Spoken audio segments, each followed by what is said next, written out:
presidente dos Estados Unidos, Donald Trump, ordenou a construção de um escudo antimísseis nos mesmos moldes do Domo de Ferro. O Domo de Ferro é o mesmo sistema usado por Israel para interceptar foguetes e drones. Em Israel, o sistema antimísseis é usado desde 2011 e tem uma taxa de sucesso de 90%.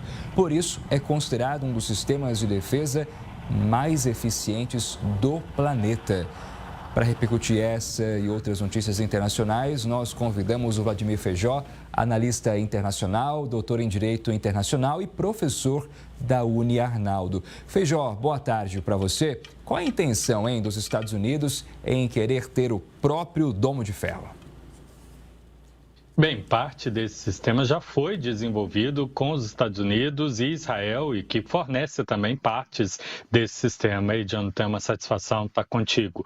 Esse sistema específico dificilmente é o que o Donald Trump deseja fazer. Ele usa mais a propaganda da eficiência do que na prática. Ele serve para mísseis de curto alcance, de baixa altitude e de inimigos de baixo poder tecnológico, especificamente o povo da Palestina. Mas Israel tem 3 sistemas integrados. Além dele, tem o Arrow 3, que ele alcança mísseis a maior distâncias, e o principal míssil, que tenta bater os que vêm de longa distância, inclusive do Irã, é o Sling de Davi. Então, portanto, é mais nesse sentido que o Trump deseja anunciar. Outra coisa que a gente deve levar em consideração é que a largura e o comprimento de Israel são medidos em dezenas e centenas de quilômetros. Os Estados Unidos é extremamente maior do que isso, tem muitas mais cidades, muito mais potenciais alvos, portanto precisaria de milhares de baterias para defender os seus pontos estratégicos se fosse no mesmo molde do Domo de Ferro. Portanto, ele deve estar pensando numa atualização do sistema antiaéreo dos Estados Unidos, que teve a sua última grande incorporação no início dos anos 2000, mas que boa parte do sistema de defesa é da década de 60 ou 70. Pois é, agora, considerando o cenário atual, quem hoje se arriscaria a entrar em guerra contra os Estados Unidos? Tem algum inimigo mais potencial para isso, Feijó? É claro que sempre existe o risco de um atentado terrorista, que é um grupo menor, e a gente tem as grandes potências que insistem que não tem nenhuma rivalidade ou nenhuma ambição de atacar os Estados Unidos. Os países que hoje têm capacidade tranquila, ou seja, já testada, seriam a Rússia e a China. Aos poucos, o Irã desenvolve capacidade de maior alcance e os outros países que têm tecnologia equivalente são aliados aos Estados Unidos, a França e o Reino Unido. Muito bem, agora uma outra notícia chegando para o Feijó analisar. O Departamento de Justiça dos Estados Unidos demitiu funcionários que participaram dos processos criminais contra Donald Trump. Não foram informadas quantas pessoas foram demitidas, mas, segundo um funcionário, a decisão foi tomada porque as autoridades não eram confiáveis. A imprensa americana aponta que mais de uma dezena de funcionários foram afetados, incluindo promotores. Trump acusa o antecessor, Joe Biden, de conduzir uma caça às bruxas política contra ele. No discurso de posse, o republicano prometeu que acabaria com o que chamou de uso violento, injusto e cruel do Departamento de Justiça e do governo como arma.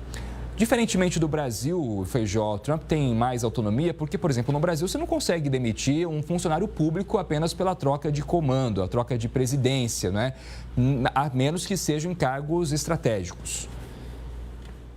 Exato. Nos Estados Unidos, o Ministério Público não é um poder paralelo, não é representante direto do povo através de seleção de pessoas habilitadas por concurso, e sim representantes do povo nomeados pelo Executivo.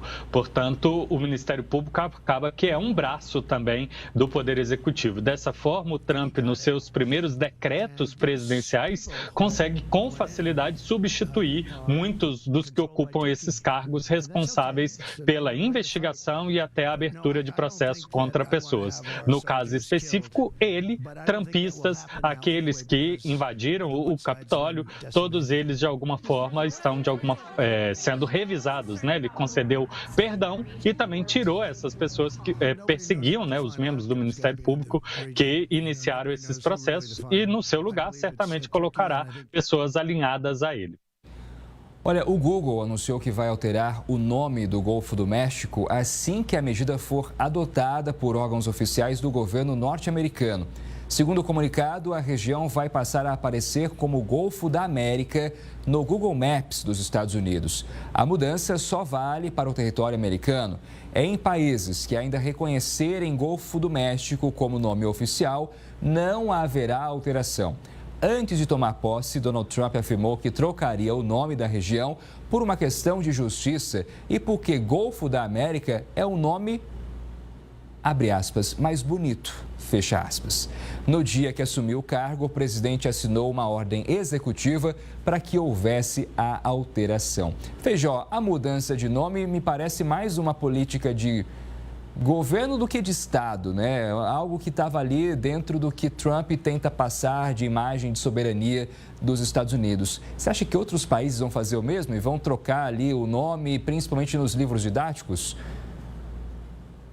É sempre uma possibilidade, em especial por alinhamento ideológico. O Trump, em especial, gosta muito de pessoas que provam estar próximas a eles, que replicam as falas dele. A política do Google não é nova, você mesmo chamou a atenção, Jonathan, que ele vai adotar isso apenas para os usuários dos Estados Unidos. E em outras circunstâncias em que há disputa de nomenclatura, o Google já fazia isso, como, por exemplo, no sul da China. Há uma nomenclatura que os chineses adotam, outra dos vietnamitas, outra dos filipinos, e o Google, nessa política de respeito à legislação local, ele acaba que fornece uma múltipla internet, né, com camadas para usuários de cada país de um jeito. Diferente de quando a www surgiu lá na década de 90, que era uma informação efetivamente global, hoje a gente tem apenas uma falsa impressão de que estamos recebendo as mesmas notícias, mas os algoritmos e outras ferramentas das plataformas